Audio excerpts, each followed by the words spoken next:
I smile when I remember my 5th grade teacher, Miss Henry. Maybe you had someone like her in your life. Miss Henry handed out a silly worksheet. Kids started copying answers off each other. She told me, Anirudh, don't copy ideas off of other people. You have to get this from yourself. Only you can set your goals. That was 5th grade. More than a year later, after 6th grade, I hit a dark time in my life.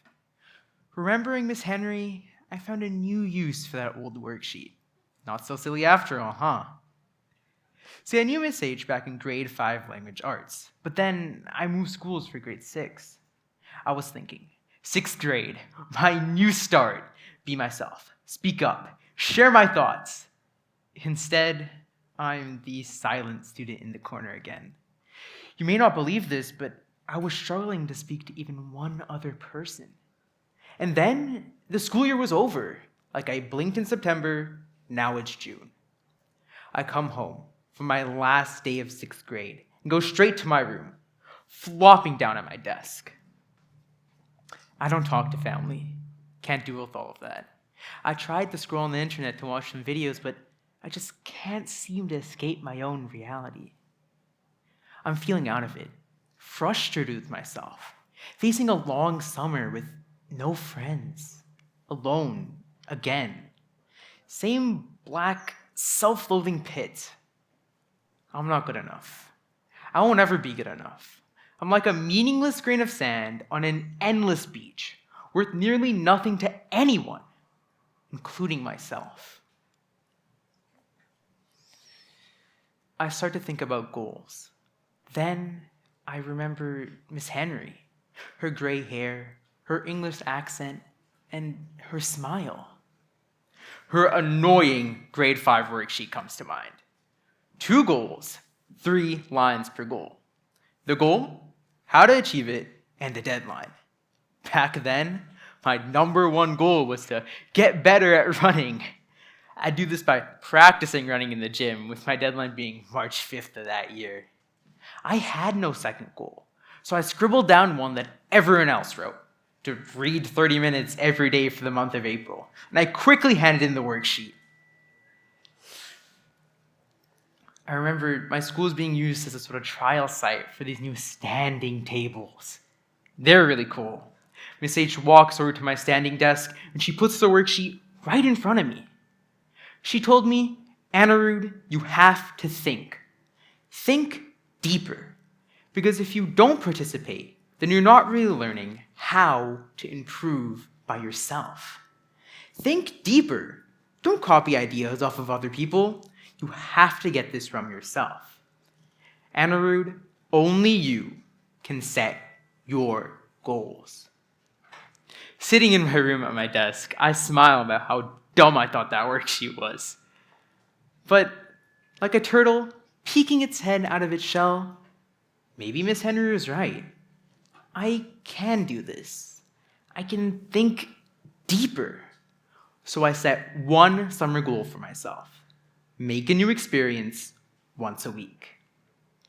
The first experience I wanted to create was to walk my dog, Bruno, without having to need to rely on my sister, because I'd kind of just tag along as she did everything on the walk.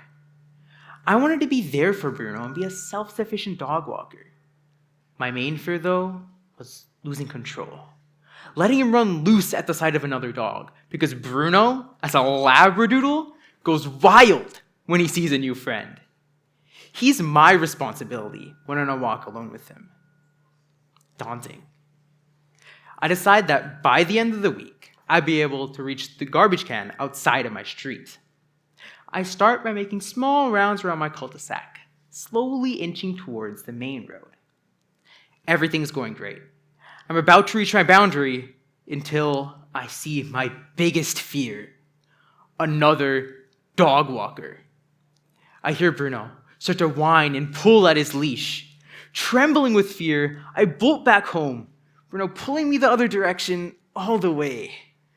When I finally get back home, Bruno goes to his favorite spot on top of the couch, looking pretty disappointed. While I retreat back to my desk, feeling like I failed Bruno, like I failed myself. So I started to create a plan to overcome my troubles. First, I'd walk opposite to the dog walker. Then I'd hold Bruno on the side away from the road so he'd not see the other dog. After a day of preparation, I set out to complete my goal. That walk felt like the longest walk I've ever taken, even though it was only around 20 minutes. When I finally reached the main road, it was exhilarating. It felt like I'd finally taken the first steps in growth. And through my experience, when I looked down beside me, it was almost like Bruno was smiling at me. I returned home from that walk, and Bruno, of course, went to his favorite spot, this time looking a lot happier. I returned back to my desk, and I started to think about the second experience I wanted to create. I decide. The goal? Strengthen my bond with my family. How to achieve it? Help more around the house, doing chores like the dishwasher and folding laundry, things that my parents would usually do. The deadline? Why not right now? I'm about to open my room door when I'm hit with a feeling of doubt. What if my first goal was a fluke? Can I really do this? But then I remember how happy Bruno's eyes looked when I reached the main road. How carefree he was.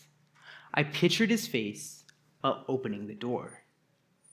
You'd never believe the face my mom made when she saw me coming downstairs to help her with the dishes of all things. We started to chat about things we usually never talked about. When grade 7 starts, I had 2 more goals. Help someone out 3 times per week and participate in class discussions 4 times over a lesson. At first, it was rough. I was afraid. What would people think of me? What if I messed up? But day after day, I kept at it. I guess through persistence, I slowly became who I am today. Now in grade 9, I have friends, my voice, and most importantly, my true self. I'm even the saxophone section leader in my school's junior band. Remembering that worksheet feels bittersweet. It reminds me of those feelings, of being stuck, of being alone. How I was feeling at the end of 6th grade.